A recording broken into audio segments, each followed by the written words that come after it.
And so Allah says, فَأَقِيمُوا الصَّلَاةَ وَآتُوا الزَّكَاةَ وَاعْتَصِمُوا بِاللَّهِ. He says, establish the prayer and give zakat. Establish the prayer and give zakat is actually a beautiful expression in the Quran for many things. But actually, they're connected to each other. When you establish the prayer, that means you pray together. And when you pray together, you get to know each other. And when you get to know each other, you find the ones among you who have needs.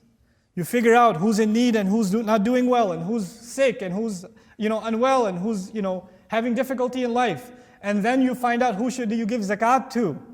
They're connected to each other. Establish prayer and give zakat. Because establishing prayer builds the hearts closer to each other before Allah. And then you purify your wealth by taking care of those in need among you.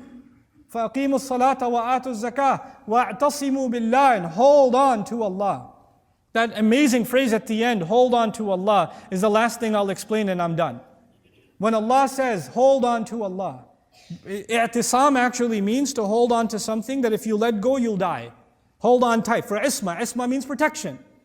I'tisam is to hold on for protection. Like imagine if you fell off of a boat or a ship or something, and the only thing you're holding on to is the rope or the anchor. If you let go of it, you're done. Allah says, hold on to Allah for dear life. You know what that means, right?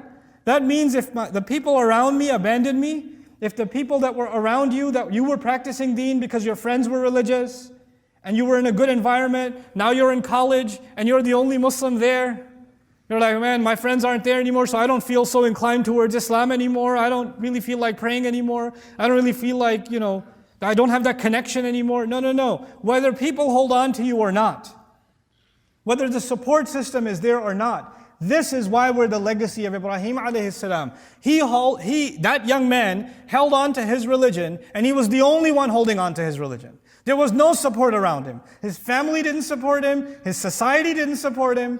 He's a one-man nation. That's why Allah calls him an ummah by himself. A nation by himself. And we are his following. You know what that means? That we don't make the excuse that the environment around us is bad. And that's why we don't submit to Allah. That our friends are messed up, and that's why we're messed up. That man, you don't know what my crowd is like. Who cares what your crowd is like? You're the legacy of Ibrahim alayhi salam. You're the only light in the middle of all the darkness. You don't make the excuses. You're there to get rid of darkness, not to be part of it. That's your function. وَاعْتَصِمُوا بِاللَّهِ هُوَ مَوْلَاكُمْ. He's your protective friend. He's your security. He's the one that's going to guard you. فَنِعْمَ الْمَوْلَى وَنِعْمَ النَّصِيرُ. What an incredible protection he is. What an amazing protective guardian he is. And what an amazing aid he is. But the word nasir comes from the Arabic word nusra. Some of you are familiar. إِذَا جَاءَ نَصْرُ اللَّهِ وَالْفَتْحِ. The word nasr in the Arabic language isn't just help. It's actually massive aid. If I help you outside because you have a flat tire, I don't say nasartuka, I say sa'adtuka. I helped you. Nusra is like an aid package. Billions of dollars are being given to some country in aid. That's nusra. A huge army came to help a country that's been invaded. That's nusra. Nusra is not a small kind of help. It's massive legions of help. It's like when Allah will send armies of angels, that's called nusra. That's nusra. That's the aid of Allah. The massive aid of Allah. Allah is saying, Nasir, the fa'il form actually means, how amazing is Allah, that He's always there, ready to aid you in the most massive ways. When you have held on to Allah, you've held on to the strongest possible support you could have that is constant. فَنِعْمَ الْمَوْلَى وَنِعْمَ النَّصِيرُ. You have nothing left to worry about. This is the mentality of someone who accepts the legacy of the religion of their father, Ibrahim alayhi salam. And when you accept that, then struggling for Allah becomes easy. Then He opens up those doors. وَجَاهِدُوا فِي اللَّهِ. Allah Azza wa Jalla says, وَالَّذِينَ جَاهَدُوا فِينَا لَنَهْدِيَنَّهُمْ سُبُلَنَا. Those who struggle in our path, we open up our pathways for them. We guide them to our multiple pathways, absolutely. Allah will make a way out for you. This struggle that I keep referring to is different for each one of you. Some of you have struggles inside the family. Some of you have struggles at work or having to do with money. Some of you are struggling with your health. Some of you are struggling with your religion itself. Barely holding on to your religion itself. Barely holding on to Allah Himself. Some of you are struggling to get away from haram. When you decide to struggle away from the way of shaitan and towards Allah, Allah's help is constantly there. He does not abandon you. We think He abandons us. Shaitan comes and tells us, you're so messed up. Allah doesn't like you. He's going to burn you in hell, etc., etc. He wants you to lose connection with Allah. And Allah comes along and says, no. Allah is there when you turn to Him. He's going to be there, and He's going to constantly be there to provide His support. When people treat you unfairly, and when people do wrong to you, or you see wrong happening, that you shouldn't say anything, it's Allah's plan. I'm going to take the sabr approach and not say anything. It's being said about things that are out of our control. When things that are happening that are out of our control, there's always a plan in place. There's always something happening that is from Allah. And us standing up for justice, us speaking out against the wrong that is happening, is an obligation we have on ourselves. But this is beyond that. That's obvious, that's common sense. That's something that most of the Quran talks about. But there's an attitude before Allah Azza wa Jal that we have to humble ourselves. I have to really, really acknowledge in myself that I'm not going to question Allah. I'm not going to say, Ya Allah, I don't see the sense behind this plan. I don't get it. If I was planning, I would have done a better job. Ma'adallah. This is the thought that goes in someone's head. This is the thing that has to be killed. Because my sense of planning, my decision making, in my head, you're thinking you're more merciful than Allah? You're thinking you're more just than Allah? Am I thinking that I'm a better planner than Allah? I know better than Allah? I have more wisdom than Allah? Is that what I'm thinking? Because when I'm questioning His judgment like that, then there's clearly something wrong. Of course, we can get close to that sometimes. Even the angels got close to that at one point. They didn't understand why Adam was created. They didn't get it. They even asked Allah Azza wa Jalla, تَجْعَلُوا فِيهَا مَنْ يُفْسِدُ فِيهَا وَيَسْفِكُ الدِّمَاءِ. Are you going to put on the earth someone who's going to cause corruption and spill blood? We don't get it. But immediately, as soon as they said this, because they don't understand, it's okay. We can ask Allah, Ya Rabb, I wish I understood why this is happening. Give me contentment to deal with what is happening. That's okay. But immediately, what did the angel say? وَنَحْنُ نُسَبِّحُ بِحَمْدِكَ وَنُقَدِّسُ لَكَ. And by the way, you're perfect. We're not questioning your perfection. We don't get it, but that doesn't mean that you're making the wrong decision at all. That's humility. That's to be a abd of one of the ibad of Allah. Abdan min ibadina.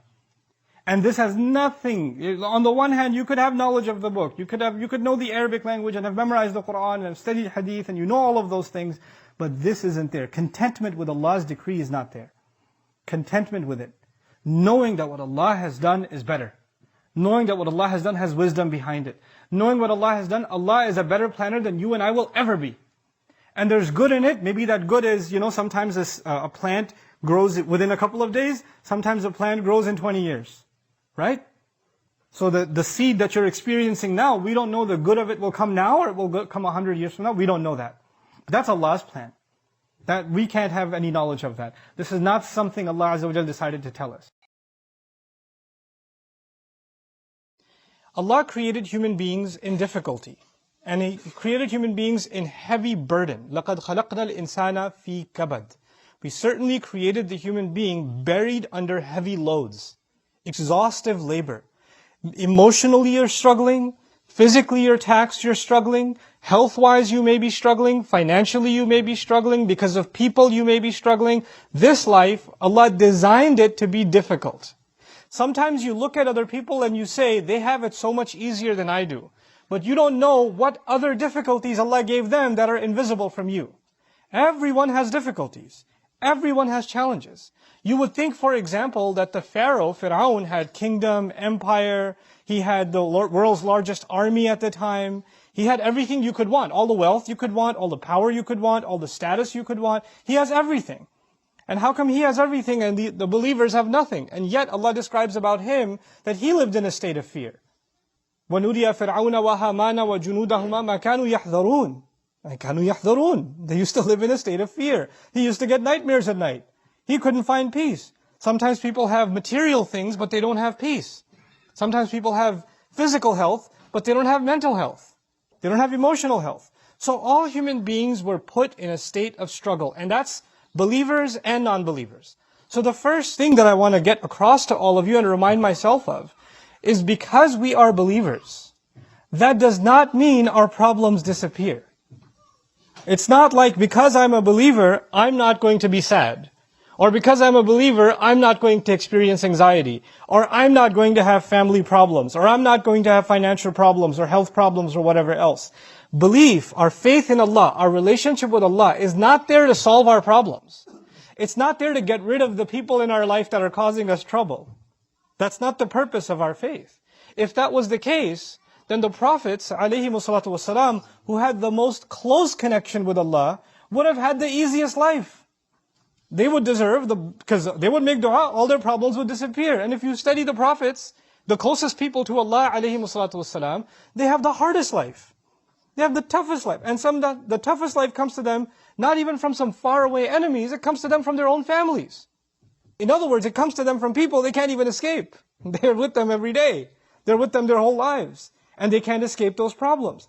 So the idea that human beings are created and were placed in a situation where they're going to struggle, they're going to have to deal with very difficult circumstances, very difficult situations, and even people. They're going to have to deal with that, is part of life. And that has nothing to do with, if you had more iman, you wouldn't have these problems. As a matter of fact, people assume the higher your iman, the problems are going to go away. No, it doesn't work that way. Allah created us and He put us inside of a storm. Imagine a storm in the ocean. You're in a storm. And the waves are turbulent and you've got your little boat, etc. And you're constantly worried about sinking.